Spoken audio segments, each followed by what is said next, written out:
The Christmas Star by Marcus Pfister.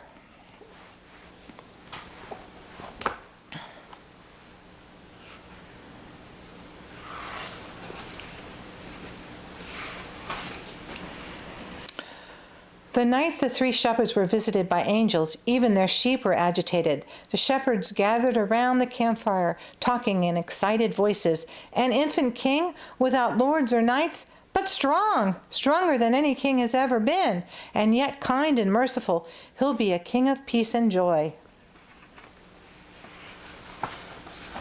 Let's go down to Bethlehem to see this newborn king, suggested the oldest shepherd.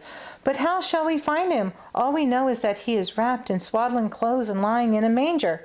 If only we could fly above the city and look into all the houses like the eyes of the stars. Surely these stars know the place of the Holy Child's birth. The three shepherds were looking up in the sky when suddenly the stars began to move. Slowly they flowed toward one another, closer and closer, until finally they merged into a single magnificent star. This star, with its shining tail, swept a radiant glow across the deep blue night sky.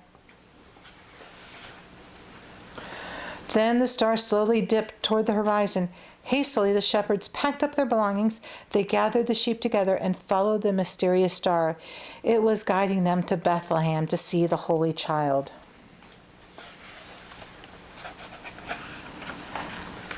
There was a king who lived in a splendid palace in the east. That very night he saw the star and remembered a prophecy of old. It was said that there would be a king of kings, a lord of lords, a prince of peace. After many painful years of war, he and his people longed for a time of harmony among nations. From the great balcony, the king and his attendants watched the star. Its shining light reflected like the sun off the golden domes of his palace. "This child has come to show us the way to peace," said the king. "I will go and bid him welcome. The bright star in the heavens will guide me." So the king rode from his palace bearing precious gifts for the young prince.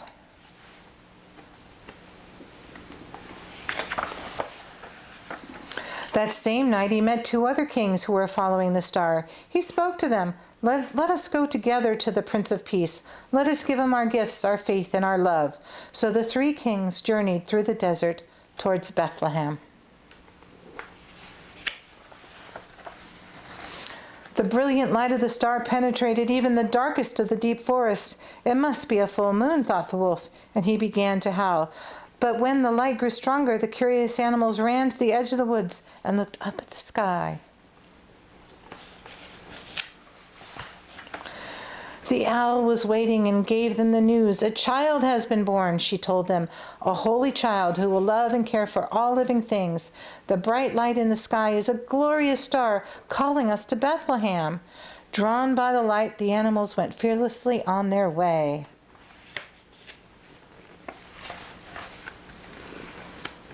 The star finally came to rest over a tiny stable, bathing it in clear light. Everyone wanted to welcome the child and celebrate the spirit of harmony that had brought them together.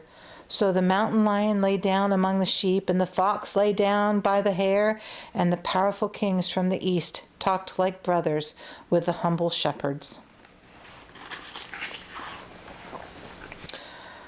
Quiet and peace nestled over the land like a blanket.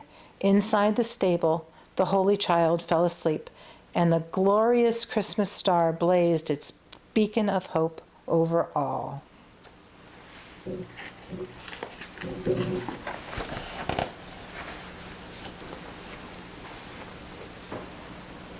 This is the Star by Joyce Dunbar, illustrated by Gary Blythe.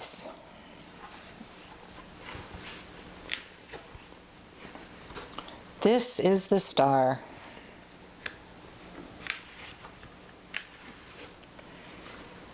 This is the star in the sky. These are the shepherd watching by night that saw the star in the sky.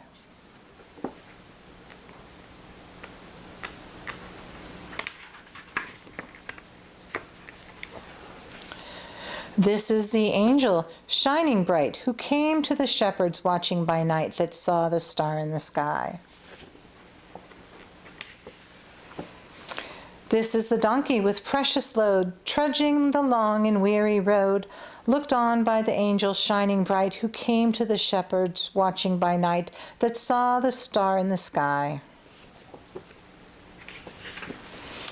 This is the inn where the only room was a stable out in the lamplit gloom, for the donkey and his precious load, who trudged the long and weary road, looked on by the angel shining bright, who came to the shepherds watching by night that saw the star in the sky.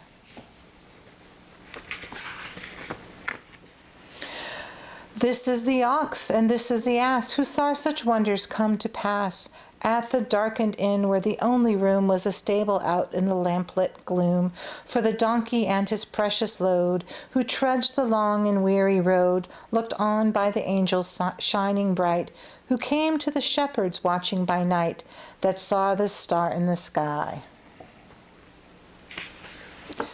This is the manger warm with hay, wherein a newborn baby lay.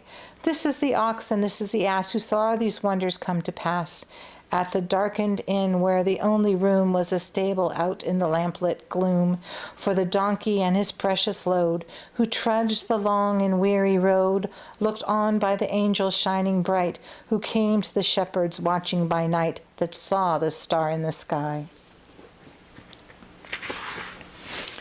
This is the gold and fragrant myrrh and frankincense, the gifts that were placed by the manger warm with hay, wherein a newborn baby lay. This is the ox and this is the ass, who saw these wonders come to pass at the darkened inn where the only room was a stable out in the lamplit gloom, for the donkey and his precious load, who trudged the long and weary road, looked on by the angels shining bright, who came to the shepherds watching by night that saw the star in the sky.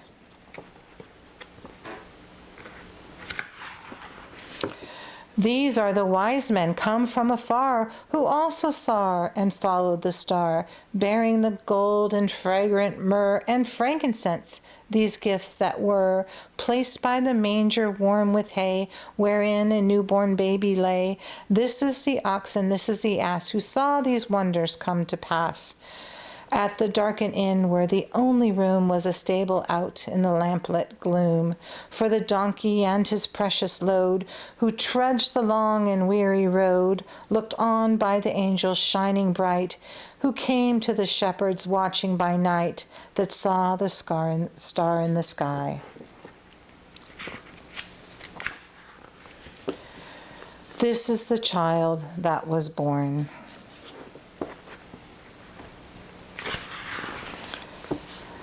This is the Christ child born to be king, while hosts of heavenly angels sing. These are the wise men come from afar, who also saw and followed the star, bearing the gold and fragrant myrrh and frankincense, these gifts that were placed by the manger warm with hay, wherein a newborn baby lay. This is the fox and this is the ass, who saw these wonders come to pass at the darkened inn where the only room was a stable out in the lamplit gloom, for the donkey and his precious load, who trudged the long and weary road, looked on by the angels shining bright, who came to the shepherds watching by night that saw the star in the sky.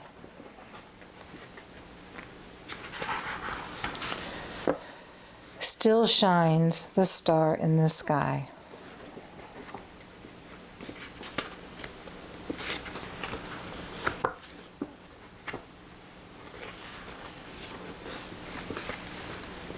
The Crippled Lamb by Max Lucado, with Jenna, Andrea, and Sarah Lucado, illustrated by Liz Bonham. The Crippled Lamb.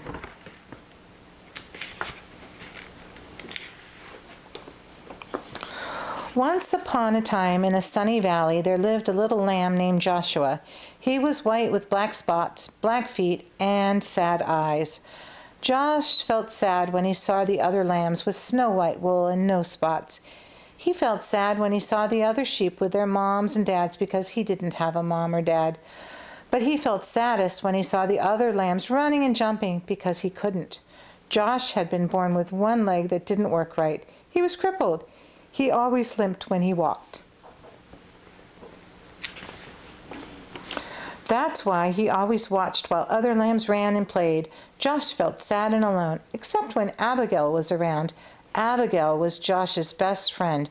She didn't look like a friend for a lamb. She was an old cow. She was brown with white blotches that looked like rain puddles on the path. Her belly was as round as a barrel, and her voice was always kind and friendly. Some of Josh's favorite hours were spent with Abigail. They loved to pretend they were on adventures in distant lands. Josh liked to listen to Abigail tell stories about the stars. They would spend hours on the hill looking into the valley. They were good friends. But even with a friend like Abigail, Josh still got sad. It made him sad to be the only lamb who could not run and jump and play in the grass. That's when Abigail would turn to him and say, "Don't be sad, little Joshua. God has a special place for those who feel left out." Josh wanted to believe her, but it was hard. Some days he just felt alone. He really felt alone the day the shepherds decided to take the lambs to the next valley where there was more grass. The sheep had been in this valley so long the ground was nearly bare. All the sheep were excited when the shepherd told them they were going to a new meadow.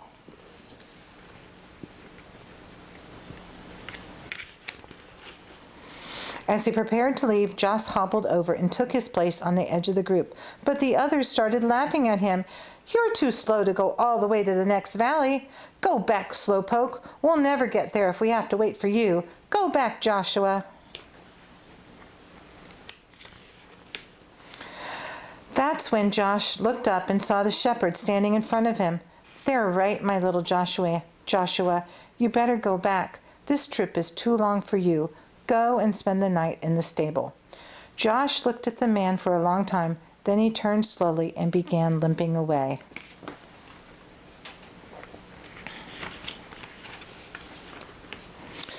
When Josh got to the top of the hill, he looked down and saw all the other sheep headed towards the green grass.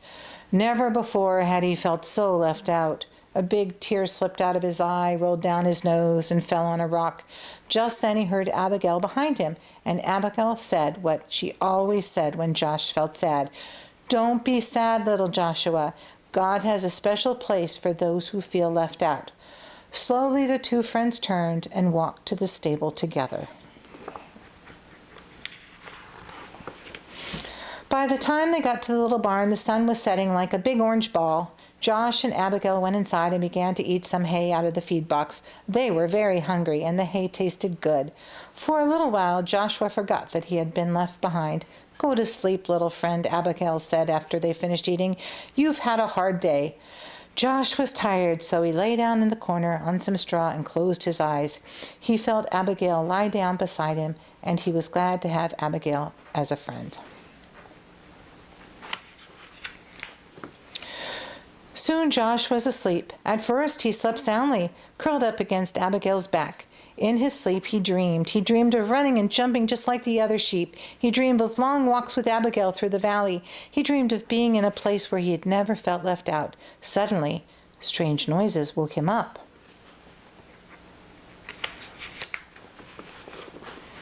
"Abigail," he whispered, "wake up. I'm scared." Abigail lifted her big head and looked around. The stable was dark except for a small lamp hanging on the wall. "Somebody is in here," Josh whispered. They looked across the dimly lighted stable. There, lying on some fresh hay in the feed box, was a baby. A young woman was resting on a big pile of hay beside the feed box. Joshua looked at Abigail, thinking his friend could tell him what was going on, but Abigail was just as surprised as Josh.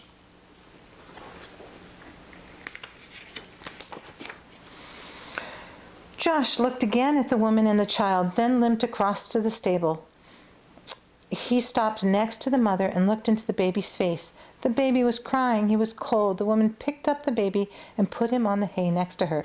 Josh looked around the stable for something to keep the baby warm. Usually there were blankets, but not tonight. The shepherds had taken them on their trip across the valley. Then Josh remembered his own soft, warm wool. Timidly, he walked over and curled up close to the baby. "Thank you, little lamb," the baby's mother said softly. Soon the little child stopped crying and went back to sleep. About that time, a man entered the stable carrying some rags. "I'm sorry, Mary," he explained. "This is all the cover I could find." "It's okay," she answered.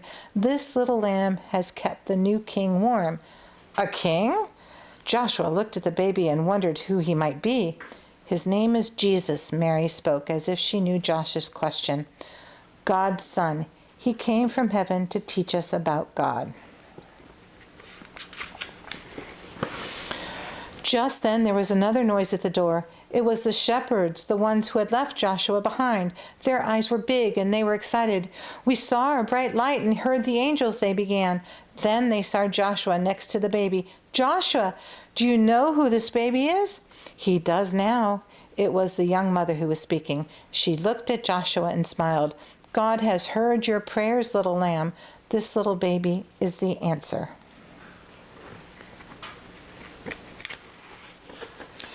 Joshua looked down at the baby. Somehow he knew this was a special child and this was a special moment. He also understood why he had been born with a crippled leg. He had been like the other sheep. He wouldn't have been in the valley. But since he wasn't, he was in the stable, among the first to welcome Jesus into the world. He turned and walked back to Abigail and took his place beside his friend. "You were right," he told her. "God does have a special place for me." The First Night by B.J. Hennessy, paintings by Steve Johnson with Lou Fancher.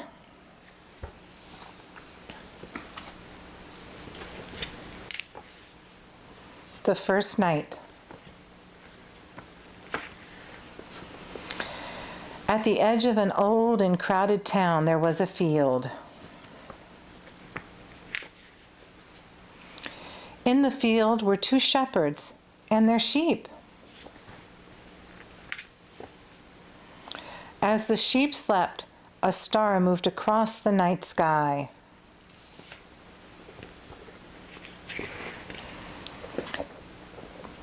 In the warm, dark stable, there was a lamb. There was a cow, too, and piles of crisp yellow hay. Lantern light shone softly from a rafter above, while a donkey slept in a corner.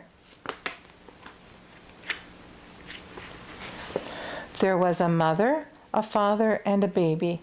The baby lay on a bed made of hay.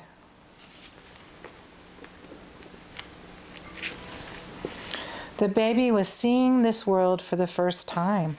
He saw the swaying lantern, the donkey, and the woolly lamb.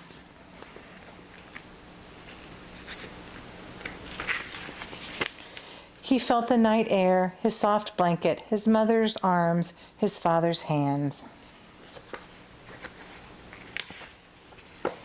And in that warm, dark stable, his life began.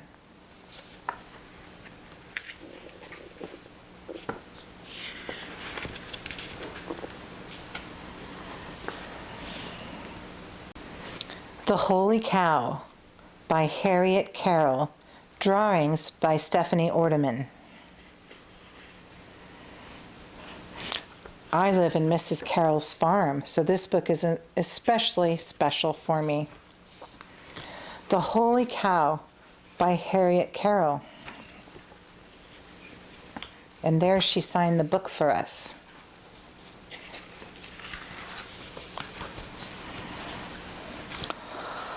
On a beautiful little hillside farm lived Farmer Lee. He raised Holsteins, black and white dairy cows, for children to drink milk in the surrounding cities. The children grew strong drinking the fresh milk. One Christmas Eve, when Farmer Lee's wife planned to go to the candlelight service at the village church, Farmer Lee called from the barn, "Linda, come help me. Our mother cow is giving birth." "Oh dear," she exclaimed, but joyfully went to her husband's aid. That Christmas Eve they welcomed a newborn calf. Linda said, "Let's name her Mary for a Merry Christmas."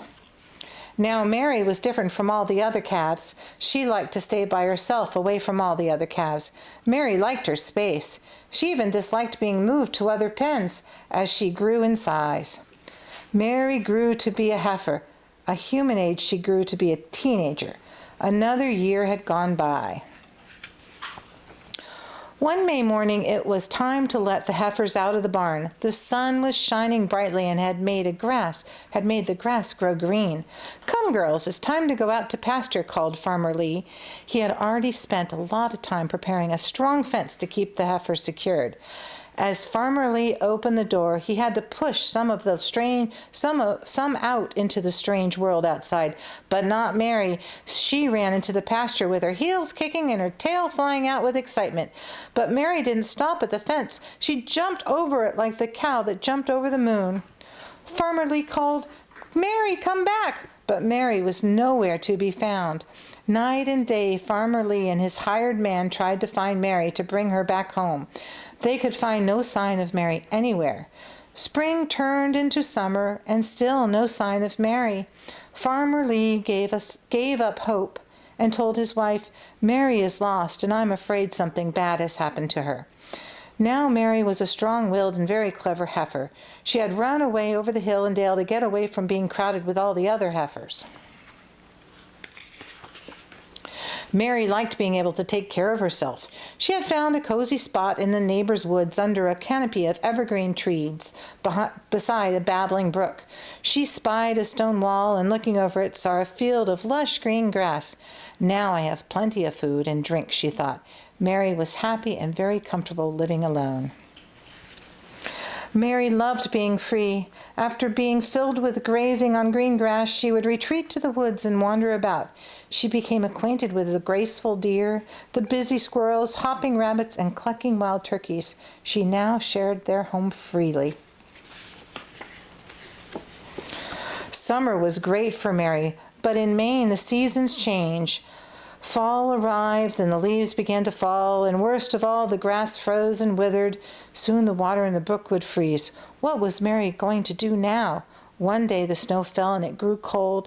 Mary thought of the warm barn she had run away from. She thought, "If I go back over the hill, maybe I can find my barn." Now at Lee and Linda's farm, the grandchildren had arrived to spend Christmas. After much teasing, they persuaded Grandma and Grandpa to help them build the holy manger as a Christmas display in front of the farm. Of course, they had plenty of hay to make a manger with Mary, Joseph, and baby Jesus. Christmas arrived with plenty of snow for sledding, so the children put on coats and boots, grabbed their sleds, and ran out the door. "Grandpa, Grandma, come quickly," they called, because there before the manger scene stood Mary, chewing frantically on the hay. Farmer Lee stepped out and cried, "Holy cow! Mary has come home for Christmas." The Snow Angel by Debby Boone, illustrated by Gabriel Ferrer.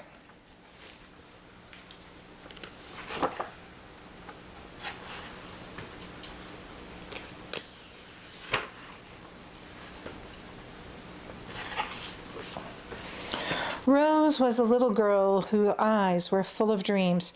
Most people see things just as they are. Rose saw everything blanketed in dreams of what could be. The world was much more beautiful because of it.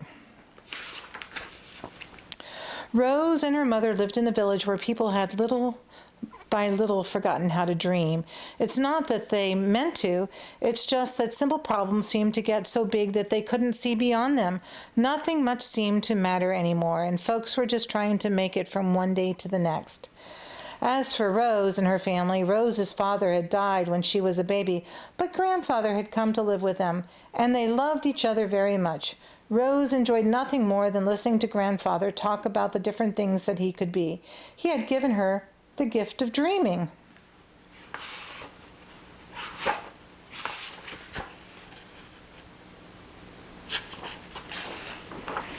One crisp autumn afternoon, Grandfather decided to take Rose and some of her friends for a walk in the woods. Soon they came to a small clearing, and Grandfather knelt down on one knee, and with all the children watching intently, he pulled a tiny seed out of his coat pocket. "This is a giant fir tree," he announced. "That sure doesn't look like a giant fir tree," one of the children exclaimed. "Oh, but it is," Grandfather replied. "You just can't see it yet." Then, as he began to plant the tiny seed, he said, "Dreams are the seeds of change. Nothing grows without a seed, and nothing ever changes without a dream." He brushed off his hand, sat down on a log, and said, "Now this seems like a fine day to plant some dreams. You tell me some of your dreams, then I'll tell you some of my own. By the time we're finished, we'll have planted a whole forest of dreams." Then he tilted his head back and laughed a good long laugh. Some parents didn't like the idea of an old man filling their children's mind with false hopes. "Things aren't going to get any better around here," they would say. One by one, the parents of the village told their children they could no longer spend time with Rose or with her grandfather. One night, after Rose had gone to bed, Grandfather and Rose's mother talked together. "A little girl needs to have friends," Mother said quietly. "Perhaps you shouldn't spend so much time with Rose and the other children." Grandfather paused for a moment and then softly replied, "All right, for Rose's sake."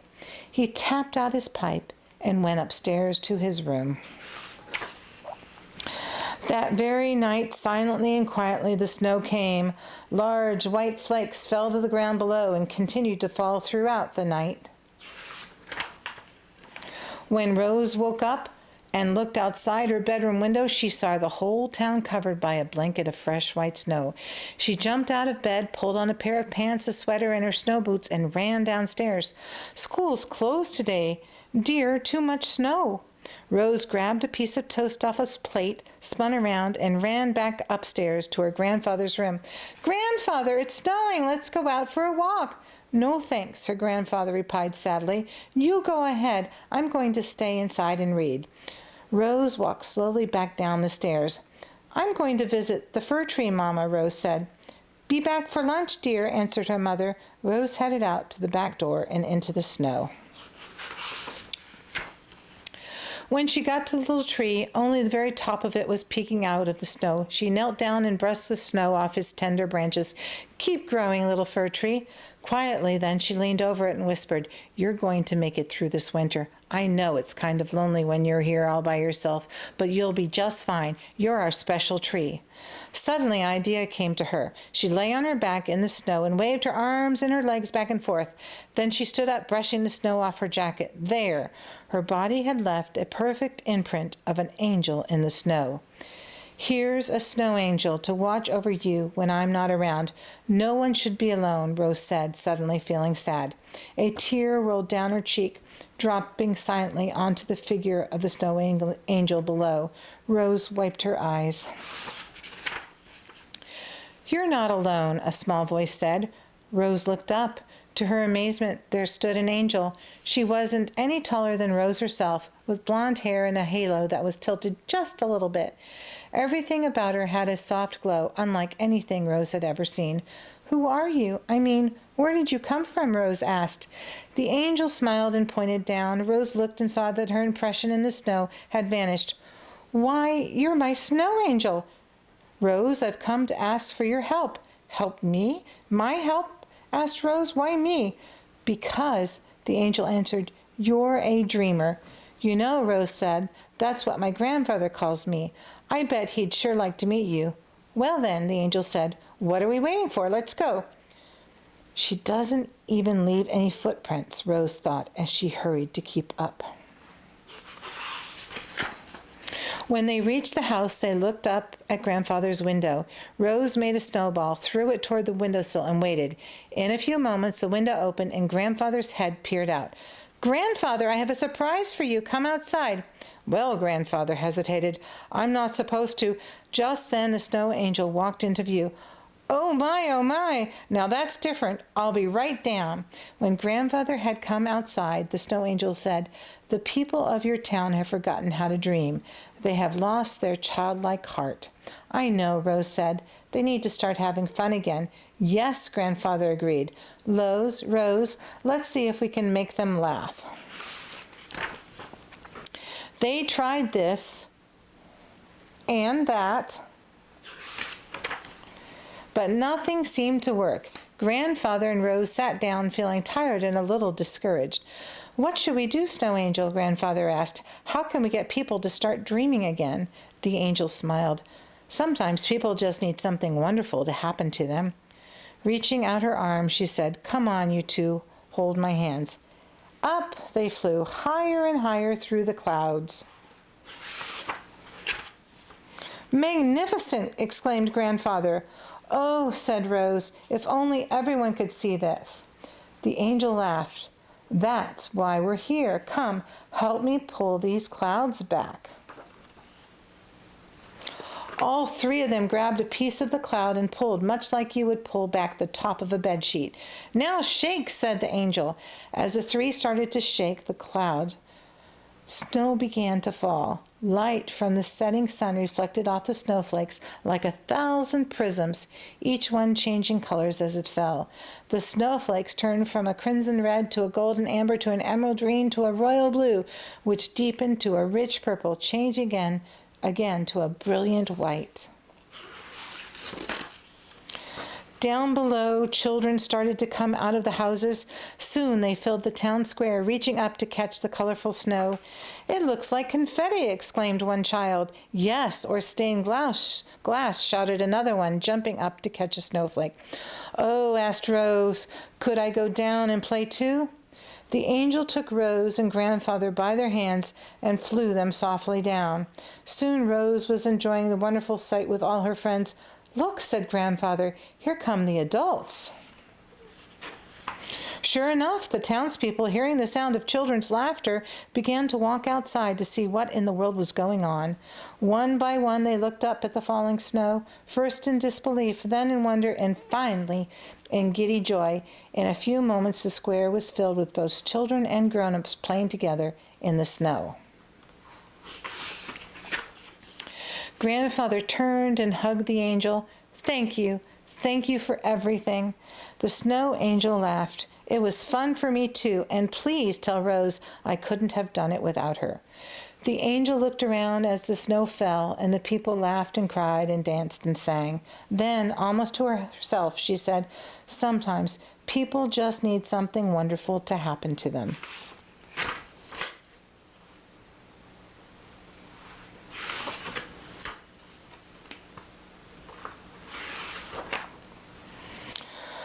Rose was a little girl whose eyes were full of dreams. Most people see things just as they are. Rose saw everything blanketed in dreams of what could be.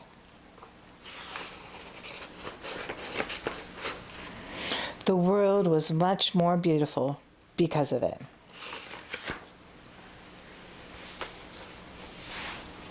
The Night Tree by Eve Bunting. Illustrated by Ted Rand.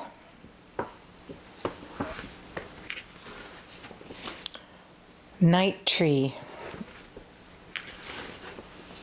On the night before Christmas, we always go find our tree.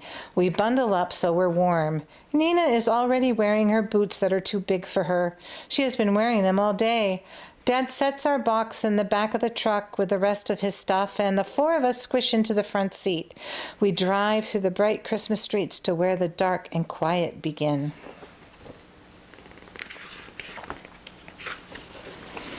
Nina is almost asleep in Mom's lap when we stop.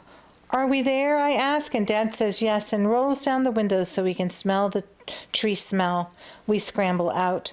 There are oaks growing here, and adler and maples that are bare now and white in the moonshine. The pines and the spruces and the firs are green. This is called Luke's Forest, but Dad says it's not really a forest, just a nice forgotten place where our town ends. Dad goes first on the path between the trees, carrying our box and the big red lantern. Mom and Nina go next, holding hands. I come last with the blanket. It hasn't snowed yet. It's so cold my breath hurts. The sky is spattered with stars, and the moon, big as a basketball, slides in and out between the treetops. Dad's lantern sweeps through ahead. Look, he whispers. We stop. A deer is watching us. I see the brightness of its eyes. Then it turns and it's gone. Here's our tree, says Dad. It has been our tree forever and ever. We walk around it, touching it. It's grown since last year, I say. Mom puts her hands on my shoulder. And so have you. So have I, Nina says. Nina hates to be left out. An owl hoots deep in the darkness. There are secrets all around us. Can I put on the popcorn chain? Nina asks. She hops up and down and right out of one of her boots. Mom helps her get it back on. Nina takes one end of the chain and I take the other, and we wind it around our tree. We've brought apples and tangerines with strings on them, and we hang them from the branches. It's hard to hang string loops when you've got gloves on, but it's too cold to take them off. For weeks we've been making balls of sunflower seeds and pressed millet and honey. We hang those too. We scatter shelled nuts and breadcrumbs and pieces of apple underneath for the little creatures who can't climb very well. Our tree looks very pretty. Mom says I should spread the blanket so we can sit and admire our tree. She has brought a thermos of hot chocolate. I take off my gloves and toast my hands around my warm cup. Dad turns off the lantern and we stay quiet, hoping some of the little animals will come while we're there, hoping the deer will come back, but it doesn't. It's shy, Dad says. I'm shy too, says Nina. Before we leave, she and I get to choose a Christmas carol to sing. I choose, "O Come All Ye Faithful." Nina chooses "Old MacDonald Had a Farm." That's not a Christmas song, silly, I tell her, but Mom says it's fine, and a very nice song too. We sing fast because there are a lot of verses, and it's getting cold. After the last E-I-O, we gather up our things and head for the truck. I look back once. Our tree has folded itself into the darkness, but I think I can see it, stars caught in its branches, and the moon swinging lopsided on top. Nina gets tired, and Dad has to wrap her up in the blanket and carry her. I carry her boots. Later in bed, I think about our tree, and sometimes, next day, when the aunts, the uncles, and the cousins are at our house, and it's noisy and happy, I let my mind go back to Luke's forest. I think of the birds having Christmas dinner, and the squirrels, and the opossums, and the raccoons, and the skunks. There might even be a bear, because Dad says bears don't really sleep all winter, and if one's going to wake up, I just bet it would wake up for Christmas. Maybe a fox has come, stepping high on its thin, sharp paws, and they're all there together singing their own Christmas song on Christmas Day around the tree.